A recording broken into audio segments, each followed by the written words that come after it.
You are listening to the Conquer Worry podcast. Our mission is to motivate and inspire people who are struggling with worry, stress, or their mental health.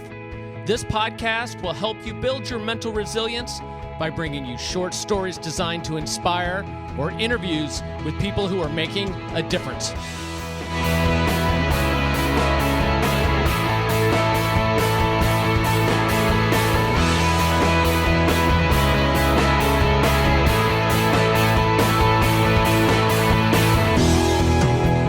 Listening to this episode of the Conquer Worry Show. I am Jay Coulter, and in this episode, I have a chance to interview JoAnn Buttaro. JoAnn is a date rape survivor. Her attacker is described as one of the worst date rapists in this country's history, and she has a story of perseverance that will inspire you. Since 2009, she has passionately told her story across the country with the goal of, in her words, telling her story as a date rape survivor in a way that she can help the most people. Now, that's the kind of guest we like to have on the podcast. She's appeared and been interviewed on ABC News, True Hollywood Story, and the Discovery Channel's documentary in an episode of Very Bad Men. On this podcast, we're going to briefly discuss her attacker and the experience of getting him behind bars. But as our listeners know, on this podcast, we like to deconstruct resilience so that others who are struggling might learn from her story. JoAnn, welcome to the podcast. Hi, thank you. So let's start at the beginning of the ordeal. Can you give our listeners who maybe haven't seen any information on your story just a little background? Yes. In March of 2004, I had been on Match.com on and off for about a year, and I connected with a guy named Jeffrey Marsalis. We spoke on the phone once. We made plans for a date, and on that date, he drugged and raped me. And we had been out drinking, although I hadn't had too much to drink. So when I woke up the next morning in his bed naked and sicker than I had ever been before, with a complete blackout from the previous 8 hours, I don't remember how I ended up in his bed, why I had no clothes on, and what had happened. So fast forward, I went home and had the rest of the weekend to get myself back in condition, good shape, healthy again. And I decided it was a bad date because I couldn't put my finger on what was wrong. And it was one of those things, if you can't, I like to describe it as, if I couldn't explain it to myself, how could I explain it to someone else? So I put it aside and decided to forget about the date and him and everything else. And so at that particular point in time, you did not think that you had been raped. You just weren't sure what had happened?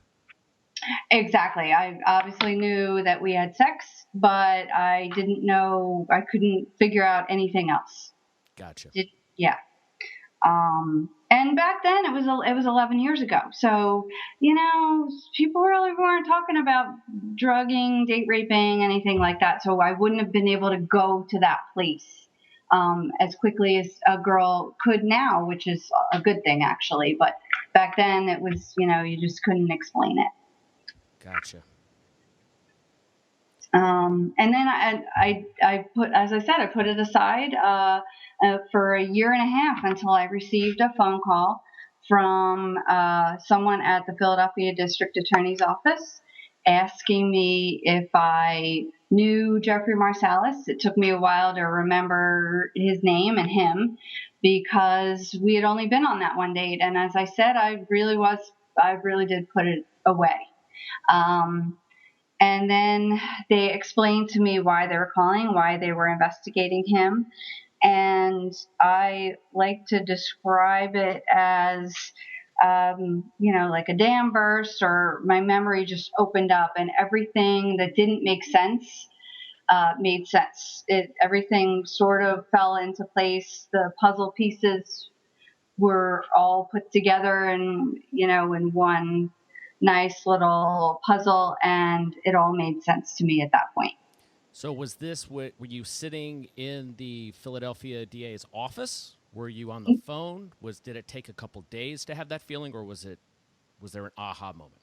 Well, they had called late on a Friday night and left a message, but it was just, they were saying where they were calling from and asked me to call back. So Monday morning, from my office, I called them back, and the conversation ensued.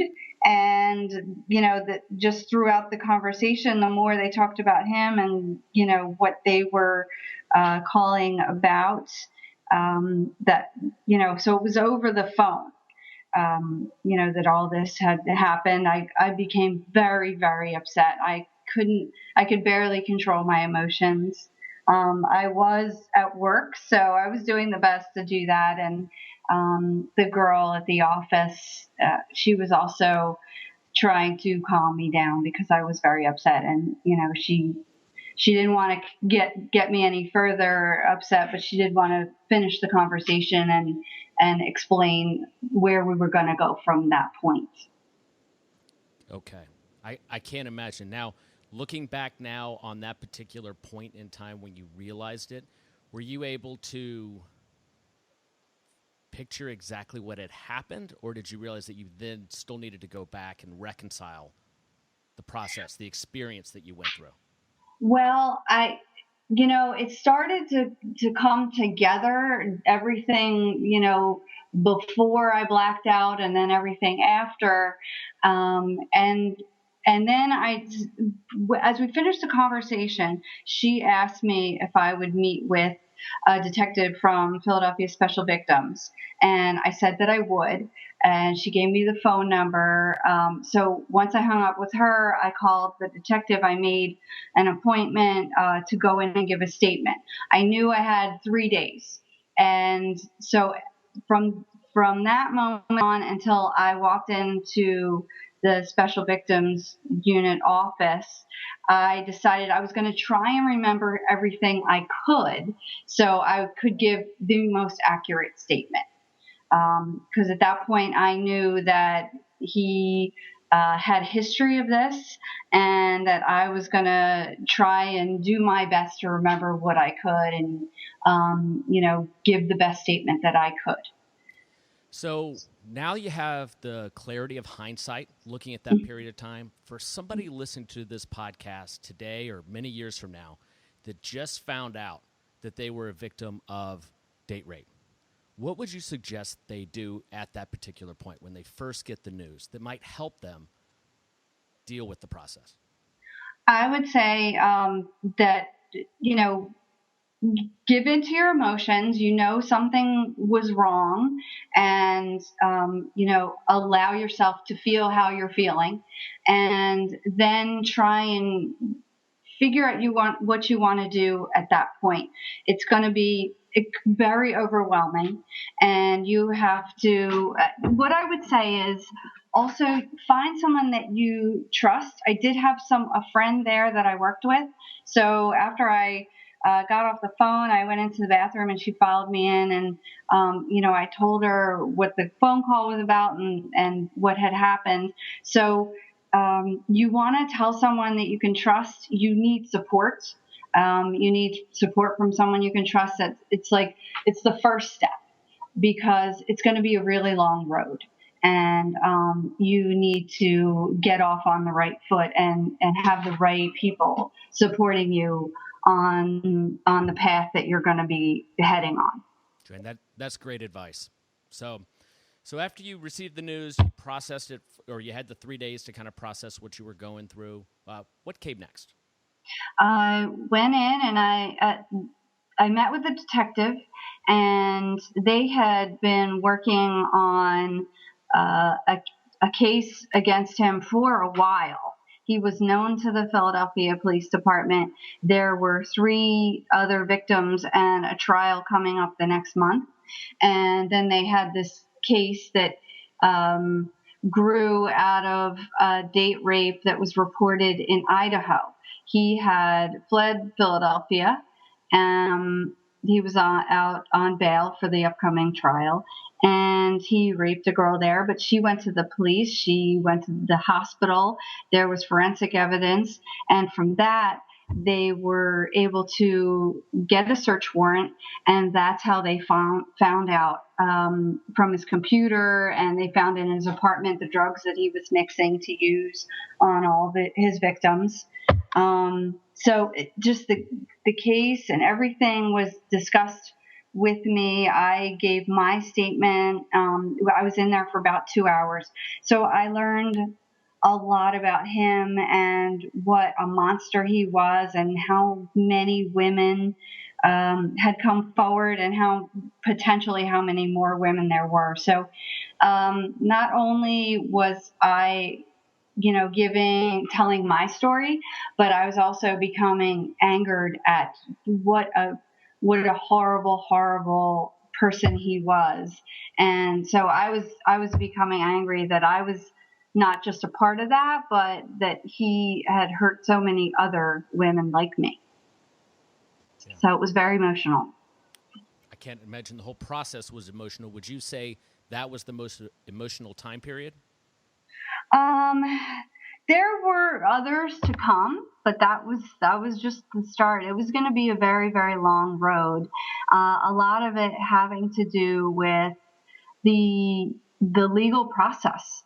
That was the first day, and there were going to be a lot of days going forward like that. It wasn't as much me sitting in my house thinking about it on my own. It was more when I was confronted with the things I had to do as part of the legal and trial process. Those were the hardest days. Could you give us an example of what one of those challenging days looked like? Yes, I would say that definitely the first one after that. When you meet with the detectives first, and then you meet with the prosecutor later. So I met with the prosecutor a few months later. I had to tell my story again. I felt very supportive. Philadelphia has a great unit there in the prosecutor's office and wonderful detectives and special victims. So I was always supported, and I felt that from them. But every time you tell your story, it's really difficult, especially early on. And then later that year, because there were so many victims, because it was Match.com, it was quite sensational. It was even back then, it was in the media. I woke up the morning of the preliminary hearing and turned on the news, and I was hit with his mugshot on TV and the story of the preliminary hearing, which I was getting ready, dressed and ready to attend in an hour. And then when I showed up for court that day, it was literally a circus. The media was there outside the courtroom. All the other victims were there that were going to testify.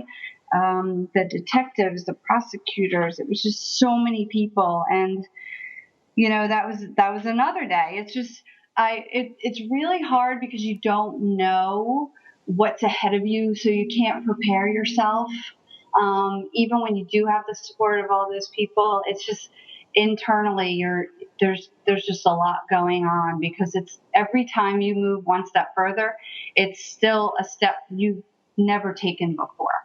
So it's very difficult. And then you go into to the courtroom and you give your testimony. That's also very difficult because you're making your public accusation and you're pointing out your rapist in court, which is very official. If you've never been in court before, that's really hard too. So yeah, there's a lot of difficult days that you have to get through. So and to bring up the next step was the counseling that I sought out, which helps you get through all that. But it's really hard to describe, but you have to be prepared for it. It's not for every victim. It's a personal choice you have to make. So JoAnn, somebody who's about to go through that process, what advice would you give them? Or said differently, if you could go back in time and coach yourself before going through the trial and the whole legal process, what advice would you give yourself? Well, I didn't really know about the rape crisis counseling beforehand, before the preliminary hearing and my testifying. I did learn of those services while I was sitting outside the courtroom that day. I was approached by an advocate for Women Organized Against Rape. They are one of the first rape crisis centers in the country. And she came up to me, introduced herself, told me about the services available that were free. And she gave me her card, took my name down. And she just, she didn't press me in any way, but she wanted to make sure I knew what was out there and what was available. I wish I'd known that beforehand, after talking to the detectives or the prosecutors. I would have gone for counseling earlier. I definitely, when a victim comes forward and makes her report, or even if they don't decide not to do that, I can't stress the importance enough of counseling, and not just any counselor, a rape crisis counselor or a trauma counselor. Date rape, sexual assault, it is a trauma, and it's different and it needs to be treated differently than say your average counselor that you would go to for, say, depression or marriage counseling or something like that. Okay, that's a great segue into your recovery process. So your attacker is in jail, correct? He is. Okay, so let's focus on you and how you have changed your life for the better, how you recovered, how you got yourself out of that hole. So what emotional or potentially mental side effects did you have as a result of this? Once I sought counseling, I was treated successfully for PTSD, which is very, very common in rape, sexual assault victims. And that's why you need a special counselor. So I was diagnosed and treated for it.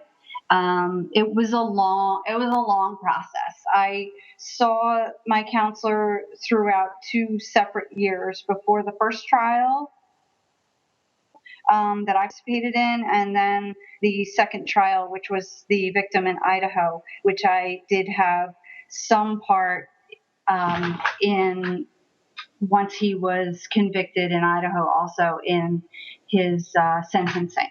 So yeah, the counseling, I did come out the other side, and that's how I ended up speaking, because I had a wonderful counselor. I had the support of everyone at WAR, and, walking in there every week, it was a very safe place, and it helped me get to a place of healing.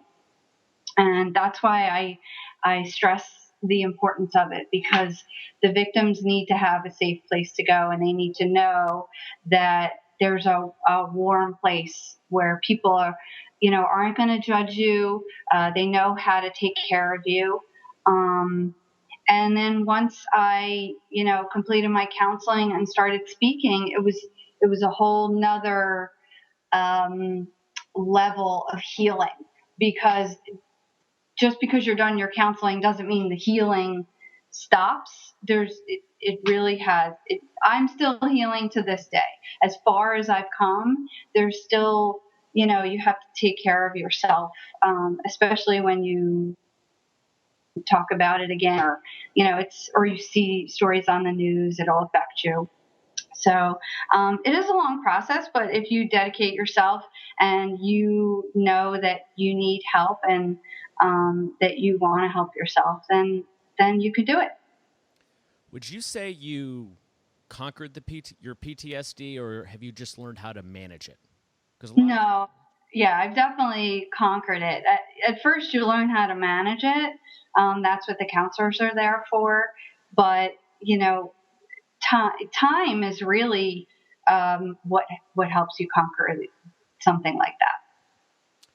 So you had a blog post a couple weeks ago titled Misguided Justice. It was about the folks who escaped from prison and were on the run. And you talked about some of your emotions that came out, taking you back to potentially your attacker escaping, I guess.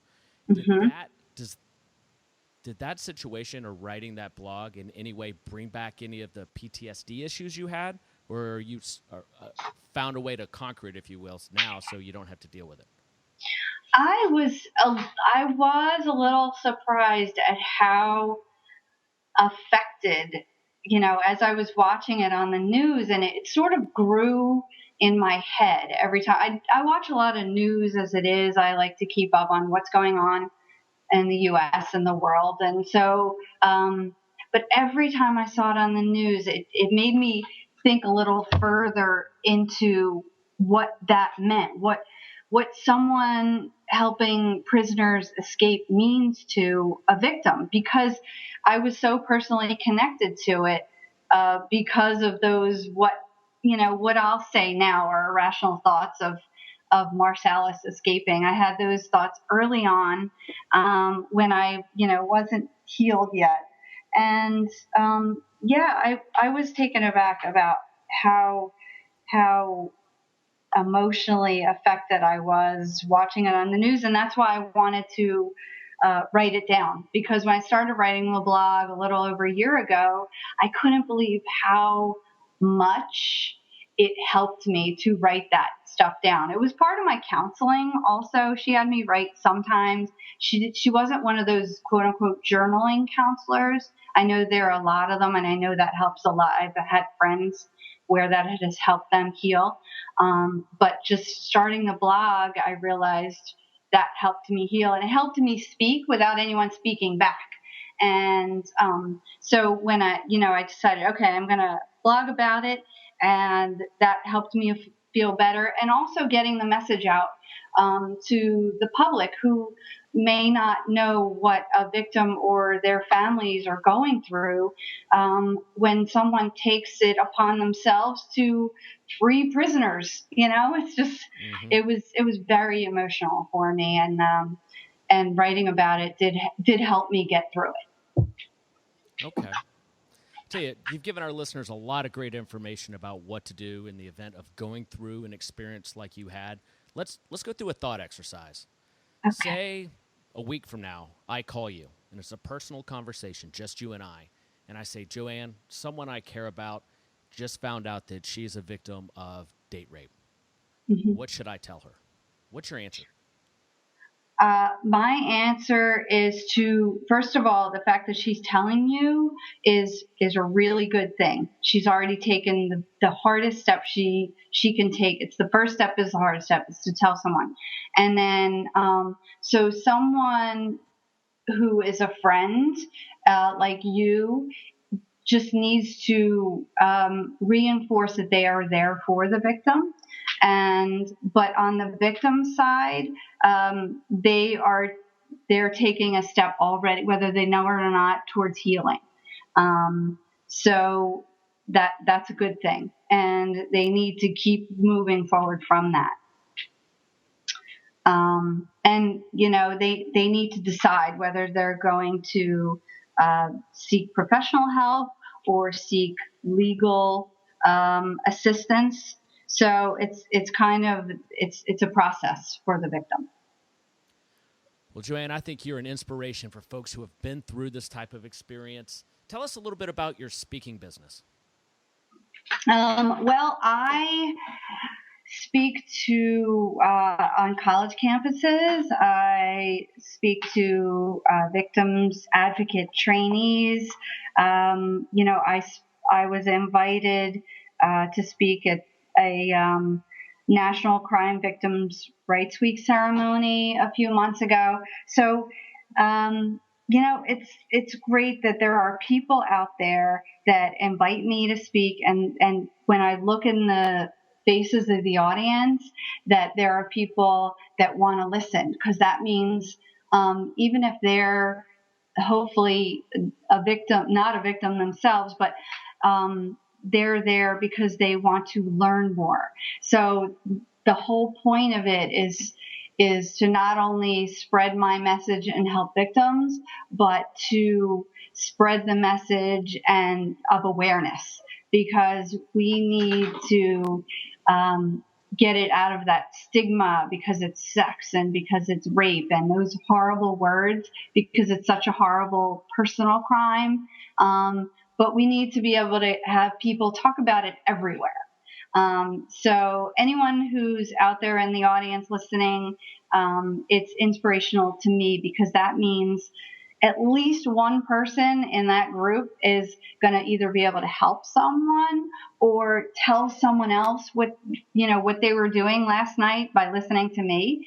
And then, I like to say it's in effect like a spider web, that it just keeps, going further out. And that's what my public speaking is for, me, and hopefully for others. JoAnn, I love your passion. Your advocacy efforts are helping lots of people. Thanks for coming on the podcast and sharing your story. If you would like to connect with JoAnn, all links will be in the show notes, or you can go to JoAnnSpeaksOut.com. If you like this podcast, please help JoAnn's efforts and Conquer Worry's efforts by giving this episode a 5-star review on iTunes, subscribing to us on YouTube. It'll always allow great stories like JoAnn's to be heard by more people. I'm Jay Coulter, and thanks for listening.